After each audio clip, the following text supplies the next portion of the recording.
Today, my wife is single-handling our sailboat. She's gonna take us from point A to point B while I try to sit back and relax and hold this camera to show you guys at home whether she can do it or not.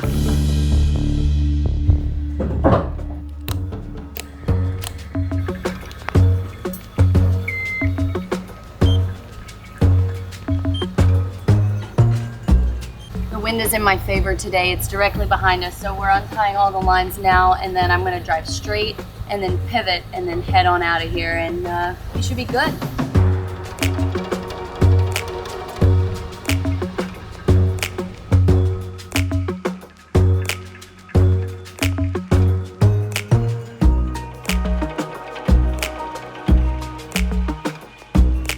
Looks like we've got some nice winds for sailing today, so we are headed south to Eleuthera, and we're leaving the Bahamas soon. It's crazy to think. So we're starting to make our way south, and later on in this video, once we get anchored, we're gonna talk about what country we're going to next. We're really, really excited about it. Our plan today is to make it to Egg Island, and one of the things we like to do first is pull up Navionics and set the route on there, set the waypoint. So that's what I'm doing now. I'm finding it on the charts here, and then I'll mimic that on our chart plotter. So looking at Navionics, it has us going south first and then out the Little Harbor Cut. So basically we're making the trip again to Pete's Pub, which you saw during our flotilla video in the last episode. First things first, what we're gonna do, we're gonna get this sail up. So I'm 5'2" for reference, and I've actually never had to do this. This is something that Cole does, and I'm usually at the helm when we lift the sails, but my thought process is I'm gonna get up there and then hop into that sail bag, and hopefully I can do it that way. Please don't do it that way. Huh?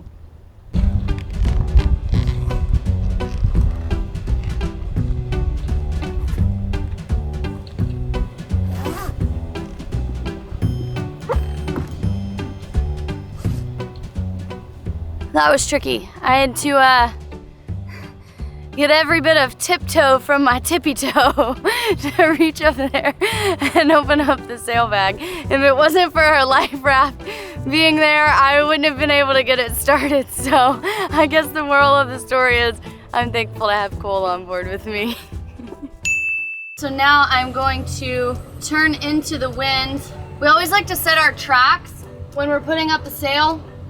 And this is especially important when we're in any kind of heavy seas. It is very hard to hand steer the boat into the wind.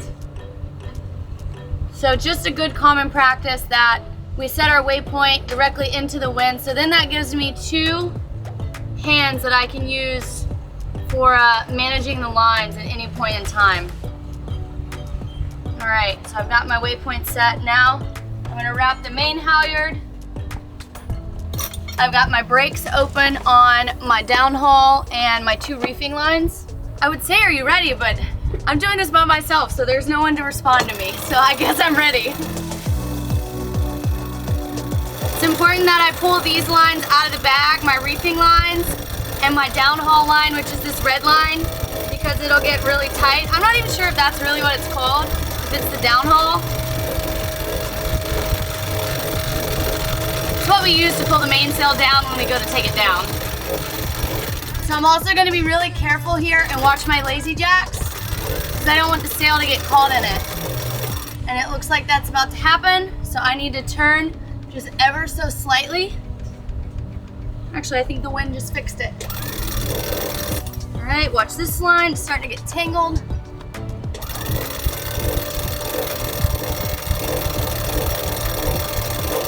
You know, what's funny is the more that you're on a boat, the more you learn the boat. And now that we've been on the boat for over a year now, I can pretty much tell you where that sail is once I start to hear that noise. We're approaching really the final 1/3 of going up the mast because it starts to get that tight sounding noise.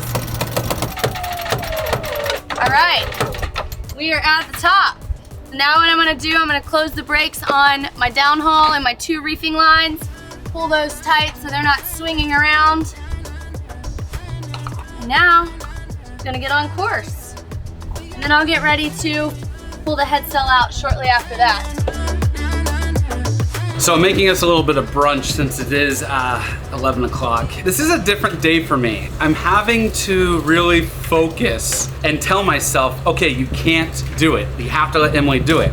I know that she can do it. She's capable of doing it.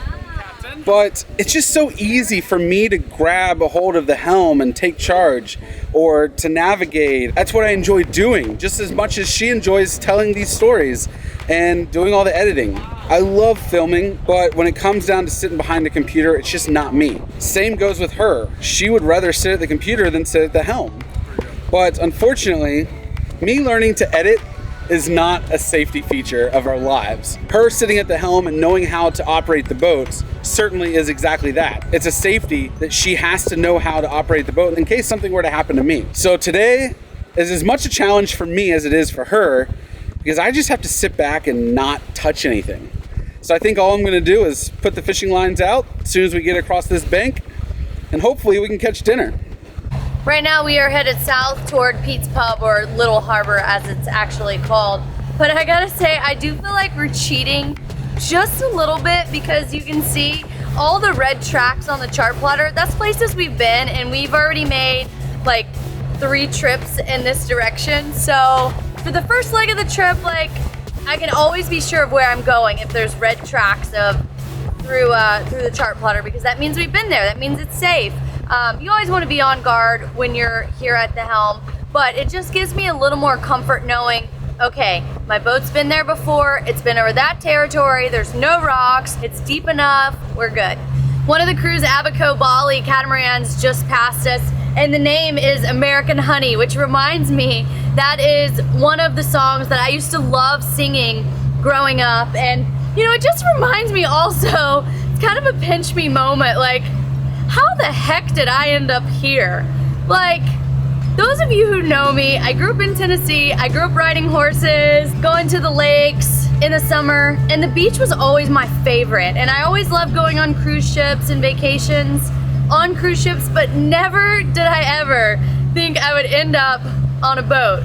But I love it, and I'm so glad that I did. We just made a turn, and now we're directly into the wind, which is what we're gonna have up until we get out of this cut. So I've navigated us to where we're gonna be going out of the North Channel cut, and we're expecting the winds to pick up to about 24 knots. We've got an east wind, but that's gonna be right on our beam. So for all you non-sailors, beam of the boat basically means the middle of the boat, and that's really the best scenario for our boat sailing, and really any boat. You want that 90-degree beam reach. Before we go out this cut, I do want to take a quick moment and explain the purpose of this video. So it's really twofold. First and foremost, I really want to get more comfortable navigating and handling the boat. So kind of for my own selfish gain, this is a great exercise for me. The flotilla was also awesome because I spent a whole week without Cole on board. So it just really helped me get my confidence up on this. And the second thing is, you guys, and I'm speaking specifically guys as in men, because multiple of you have reached out and say, hey, how do I convince my wife to do this? Just last week at our flotilla, I'm not gonna mention you, you know who you are, he said to me, how do I convince my wife to do this? So I want you to share this with your wives, that if I can do it, so can she. It's a little bit of a learning curve. As with anything in life, I definitely lean more to the creation and editing side, and Cole does really great navigating the boat, but I just want to challenge myself and challenge you to step outside of your comfort zone, because nothing we do here is rocket science. You just gotta learn, and it's great to learn, and I love that my confidence is growing, so I can do things like this, and so can you. Are you bored yet? No, because I'm about to start fishing. So while Emily is at the helm, I'm gonna focus on fishing today. Got some rigged ballyhoo here. I went ahead and put a skirted lure on top, and this is wire. Went ahead and put a Hayward twist in the wire here. I don't actually use wire all that much, so I haven't done that many times. I think it looks pretty good. I'm just gonna trim up the end here, but I've had these rigged ballyhoo in the freezer for a long time, and it's like, now's the best day to do it. We are now off on the Atlantic side, headed toward Egg Island. I've got a wind degree between 60 and 90. Once I get this head sail out, I'm gonna cut a little bit more to try to get a true 90. So what I'm gonna do is wrap this side, since the wind is coming at our 60 on our port side. I'm then gonna open up the brake on the port side. And since today I am single-handing my furling line here, I'm just gonna hold it so it doesn't get stuck, because there was a brake that I just opened and I don't want it to get all jammed up in that brake. So I'm just gonna hold it so it goes out nice and smooth, and that's that.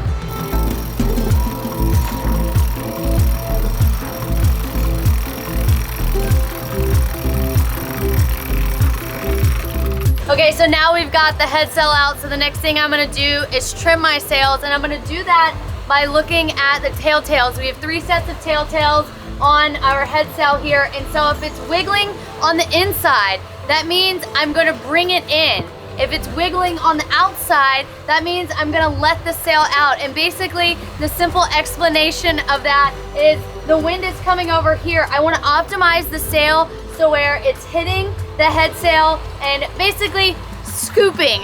That's the simplest way I can think about it, because I'm a creative brain, not analytical. All right, I'm turning the engines off. Starboard's off, port is off. Get the blowers off.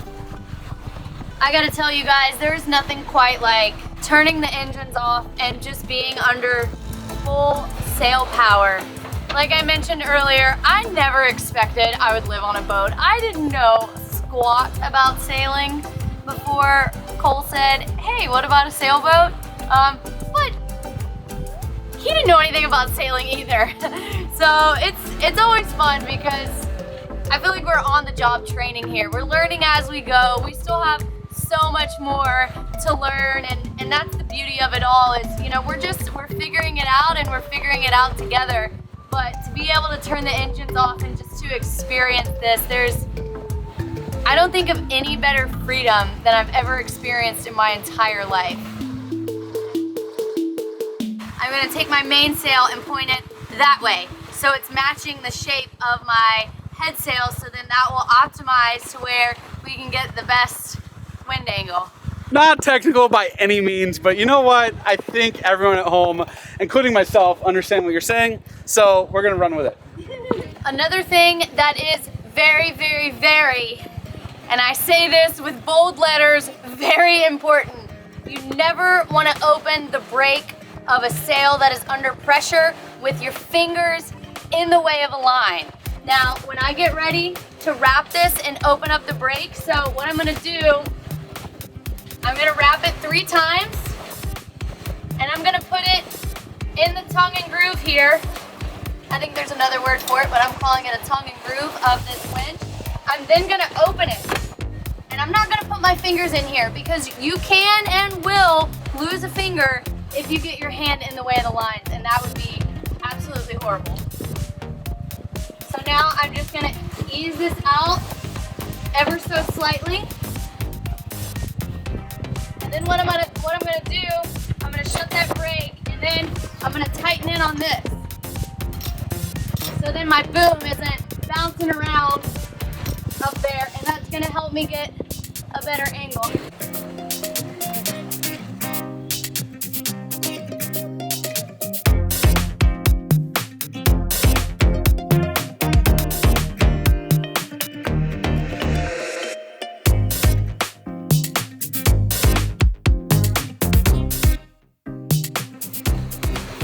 So I'm reading the latest edition of Lats and Ats, and guys, if you haven't seen it, we are so excited and so happy to be on the cover and a feature in the magazine. Now, had you told me this a year ago, I would have told you you're crazy. There's no way that we would have a picture like that. So huge thank you to our good friend Laurent for taking this underwater photo, but also a big thanks to the Lats and Ats editing team for having an interest in us. And guys, at the end of the day, if we can do it, so can you. Because not too long ago, we were sitting on our couch watching YouTube every single day, being inspired by those before us, which is what got us off of the couch and out here in the ocean. If you don't already have a copy of the latest Lats and Ats magazine, you can check it out at all of your local West Marines, Books A Millions, and Barnes & Noble location across the country. We took it upon ourselves to share our story in the last year of cruising and how we were able to get off that couch and put a plan in place to get out here on the ocean ourselves. Oh my gosh, there's a fish on! Yeah, we got 2 good fish. No way! Yeah, they're big mahi. No way!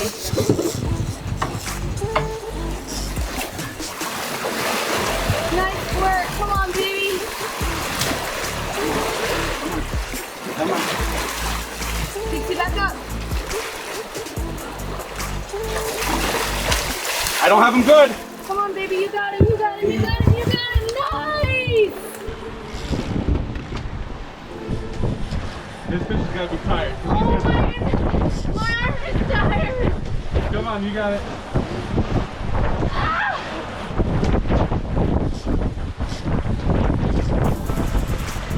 Way to go! That one's not going anywhere. Woo! Let's go! 2 mahi on the boat. Got some mahi doubled up on nice 2 cows. Obviously they're cows because they have the rounded nose here, but this one's a really nice one. And both of them hit the ballyhoo, which I had one running as a naked ballyhoo. The other one had a skirt on it, so I guess it really doesn't matter if you got a skirt or not. They just like that fresh meat. This is the fastest growing fish in the ocean, actually. This fish is probably only less than a year old is my guess. You can grill them, you can smoke them, you can pan sear them, you can fry it. I mean, who doesn't love a mahi-mahi sandwich, right? And if you're not familiar with mahi-mahi, this side is a mahi, and then if you turn it over, this is the mahi here. So you get mahi-mahi, just joking, but nevertheless. Something that I have never done before, I've always filleted these traditionally, but something I've never done before is actually rip the skin off. And I've seen people do it, so I want to try it. This might be an epic fail, but I'm gonna try it on this fish to see if it's something that I can do. Otherwise, I'm gonna have to go back to YouTube University to figure it out. But I think I've seen it done enough to where I think I could do it myself. Allow me to just get a hold of the skin here. I got my other hand on the meat, and I'm just pulling it. And by doing that, look at that, boom, just like that.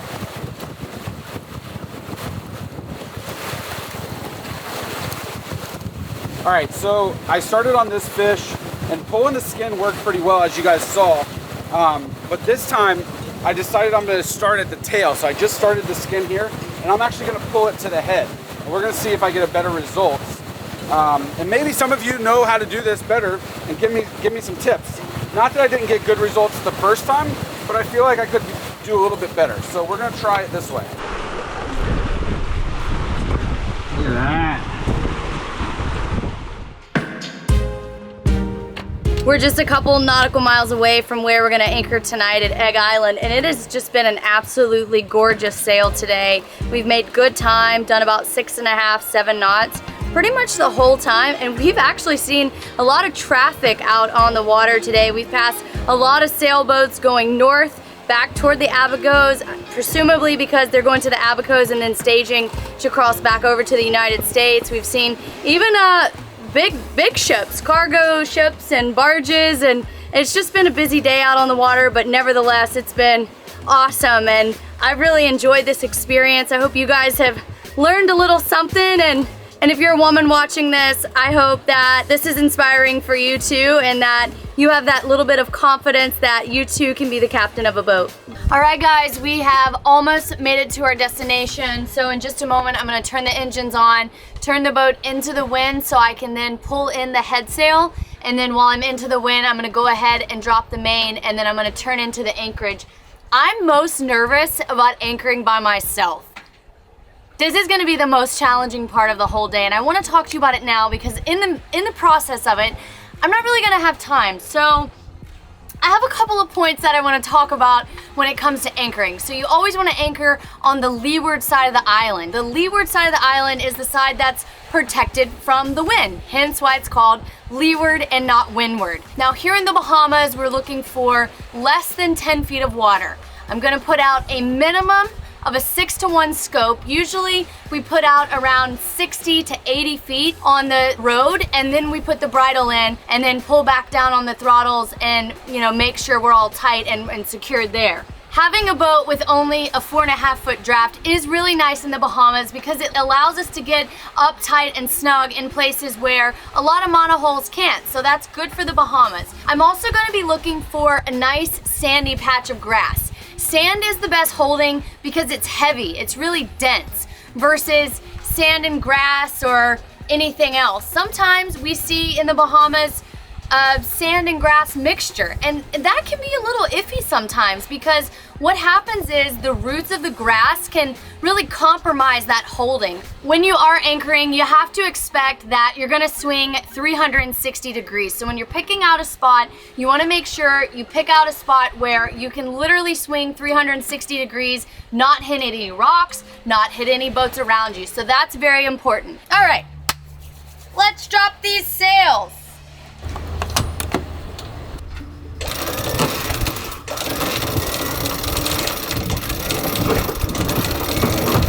So I like to wrap the head sail 3 times when we take it down. So now I'm turning directly into the wind, and I'm gonna go ahead and wrap my downhaul. Actually, I don't have enough slack to wrap that just yet. I'm gonna go to bare steerage just to give us enough power to stay into the wind. All right.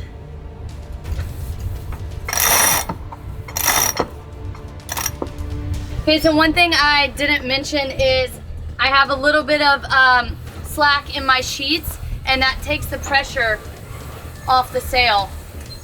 All right.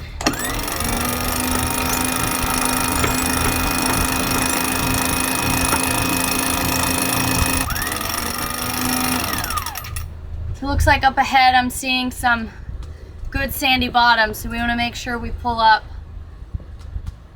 to that. And I gotta expect when I back down on it to tighten up the anchor that the anchor is going to drag probably 5 to 7 feet before it catches.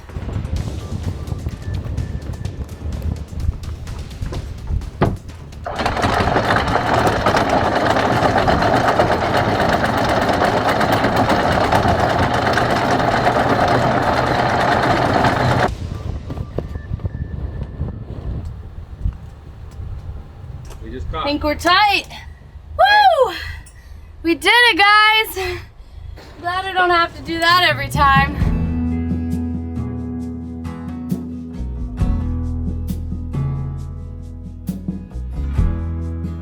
So now is the time to talk about what's next. We are leaving the Bahamas. Days like today, honestly, make me so sad to think about ever leaving this place. Yeah, this anchorage is absolutely beautiful. The water literally looks like a swimming pool.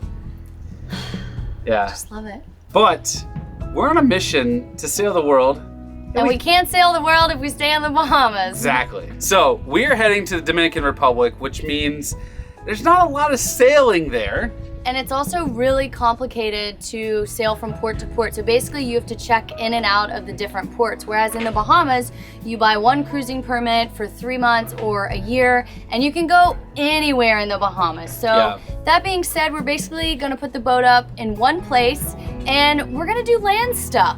So for any of you who have video ideas for the Dominican Republic, we would absolutely love to hear about them in the comments. Yeah, I can't wait to get there and experience the culture. I'm ready for some empanadas. Ooh, I love those. Yes, so hope you guys enjoyed this video. Hope you learned something. Leave a positive comment below, and we'll see you in the next episode. Okay, Kelly Young. See you guys.